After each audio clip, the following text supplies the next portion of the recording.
เบิ่งอยู่อนาคตุกได้น้อยๆนึงนะมาใส่ถ้วยเต็มถ้วยนี่โอ้ยพอได้ป่นได้นี่นะล้วนอาหารธรรมชาติล้วนๆพี่น้องเอ้ยแล้วก็มียอดมะนำมีโอ้มีอึ่งนำเลยตอนที่เพิ่นไปจับอึ่งนี่ผมบ่ได้ไป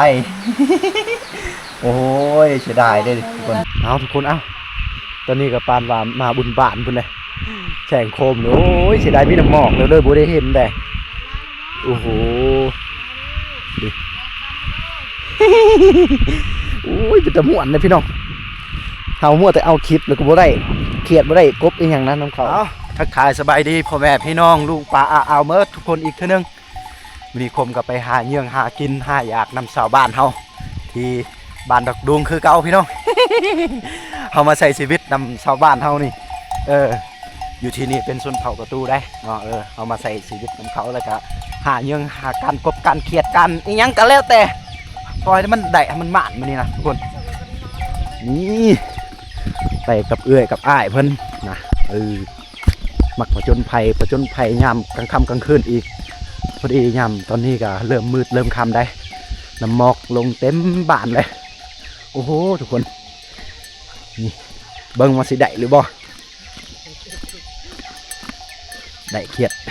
อีหยังก็ได้หมดนะ อ้าวทุกคนไปเบิ่งตอนที่ว่าเฮาหาเยื่องกันเลยเด้อก็ไกลแน่จักหน่อยก็บ่เป็นหยังทุกคนมักหากินหายากนี่ไปเฮาก็มีโคมได้โคมเฮาใส่แบบนี้ไปกับไปบ้านนี่หอดโคมนะบ้านบ่เชื่อใจโอ้ยน้ำหมอกคักอะลีทุกคนผมเสียได้จากโตอยู่บ่เหมือนนี้นะ ส่วนหลายเขาไปอยู่นั่นเลยคือบ้านนี่เนาะโอ้เขาไปอยู่สวนอยู่ไห่เบิดเลยทุกคนนี่แหละมันสิได้เลยสิดังมือนี้บอกกะว่ากันไปแล้วเฮากันเลย3 คนฝากไปติดตามตอนกลางคืนเลย let's go เอาทุกคนตอนนี้ก็ฮอตบอลทีเราจะซอกหาตาม5 เขียดนี่นะโอ้น้ำหมอกทุกคนแทบจะไม่ได้เห็นอีกอย่างเลยนะโอ้สุดยอดเพื่อนมาเพื่อนนะสภาพเฮาทุกคน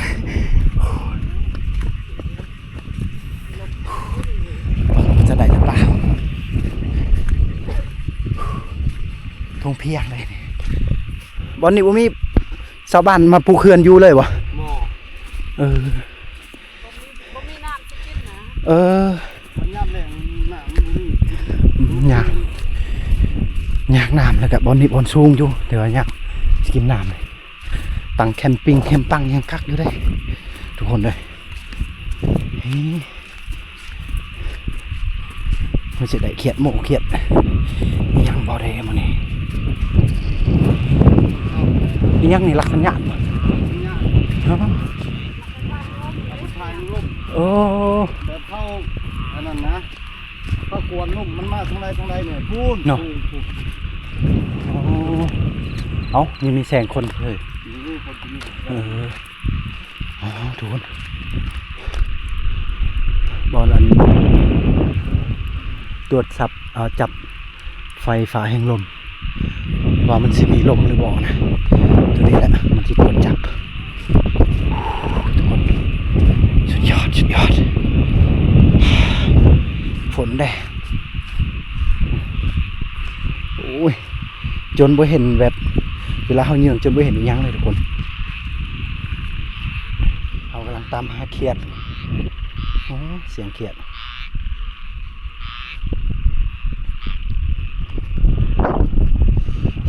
เสียงลมปนกันอยู่ไหนเนี่ย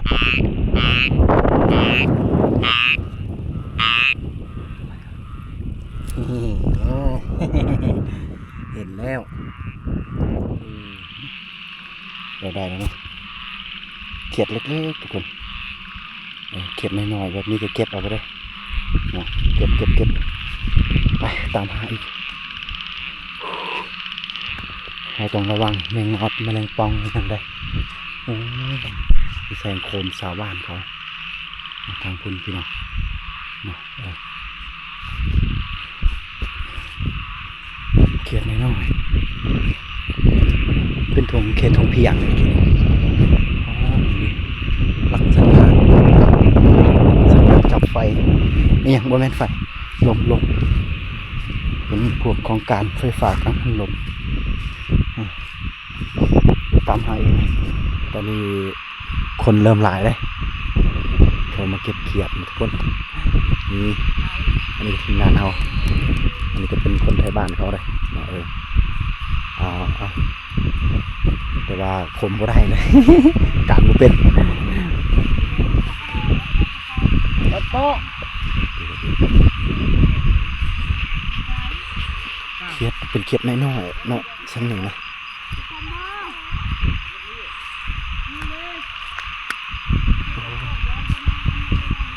สิมีเขียดอยู่บ้านนี่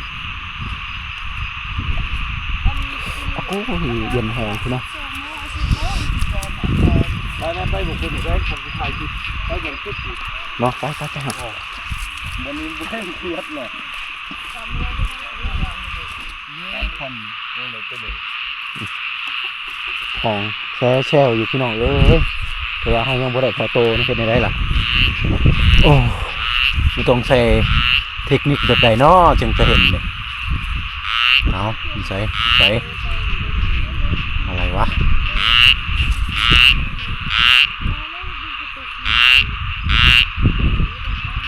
โบดเด็ด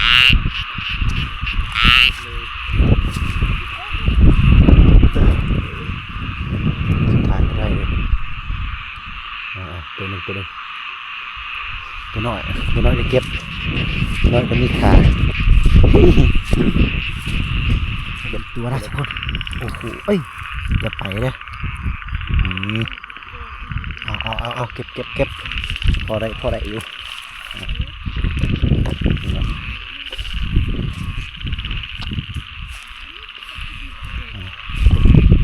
ไปเรื่อยๆนะบางทีเฮามานก็มีได้เนาะ เริ่มโมแล้วได้ช่องโตแล้วเริ่มโมทุกคน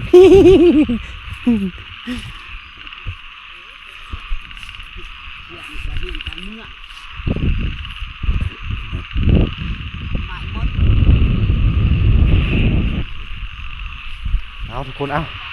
ตอนนี้กับปานว่ามาบุญบ้านพุ่นเลยแสงโคมโอ้ยเสียดายมีน้ำหมอกแล้วเลยบ่ได้เห็นได้โอ้โหดิ โอ้ยเป็นตะม่วนเลยพี่น้องเฮามั่วแต่เอาคลิปแล้วก็บ่ได้เขียดบ่ได้กบอีหยังนั้นน้ำเขา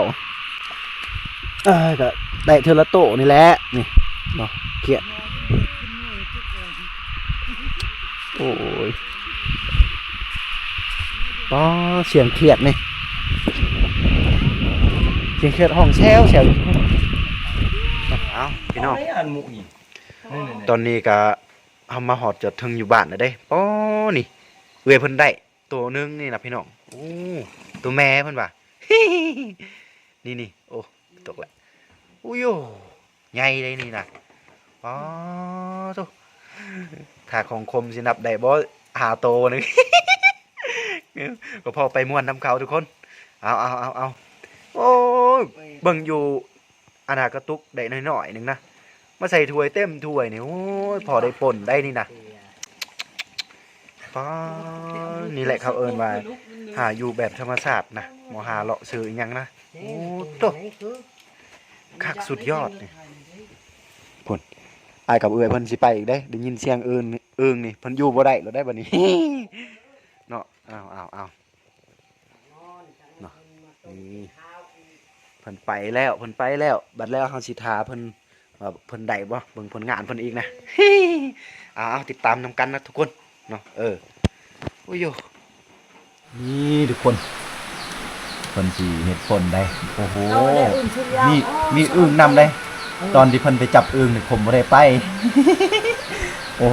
ยเสียดายเด้ทุกคนเนาะนี่ผมต้มอึ่งมีแต่น้ำมันล้วนๆนอนอึ่งป้อพี่ตุ๊กอันนี้เป็นบรรยากาศตอนเช้าที่ว่าเฮาไปการเมื่อคืนนี้เฮาได้เนาะเพิ่นสิพากันเฮ็ดกินนะ แล้วก็มี ในโอ๊ตจะลง ผักที่ผมหมักที่สุดนี่พี่น้องนี่หายากได้ผักนี่นะโอ้โหธรรมศาสตร์ล้วนๆอาหารธรรมศาสตร์ล้วนๆพี่น้องเอ้ยแล้วก็มียอดมะนำมีเวลาเวลา อันนี้เป็นต้นเสาอันใด ไปลากนำเลย อายเพิ่นมื้อคืนนี้ได้กับเอื้อยอยู่นี่ฝนช่วงฝนตกเลยอันนี้ตกหนักรู้ว่าทีมงานของเราจะกลับ ทำไม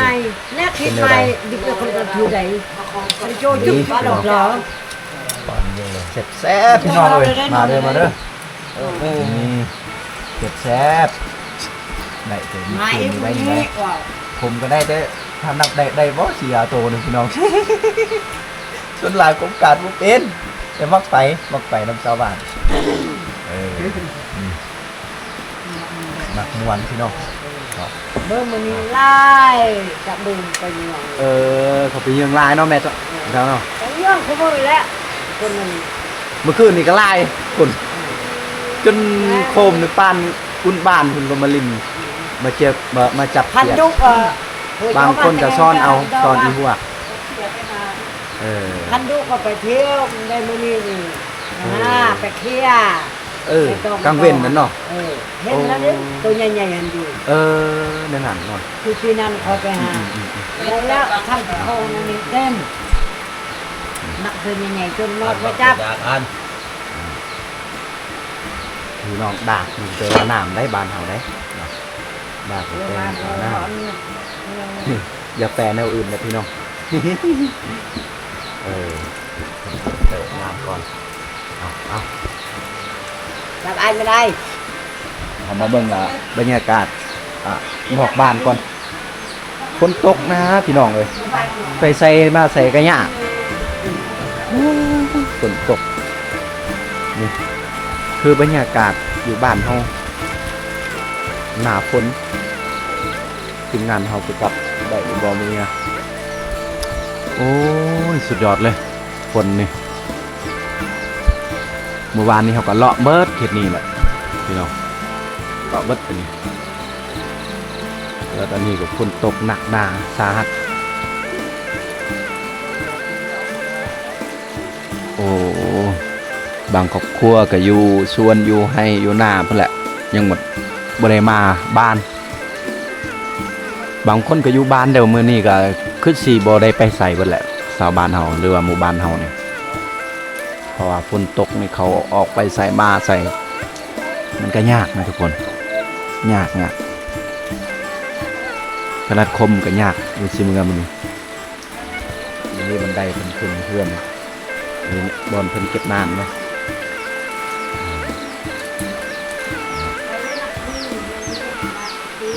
โอ้จังน้อยเฮารอท่าเพิ่นฝนเนาะ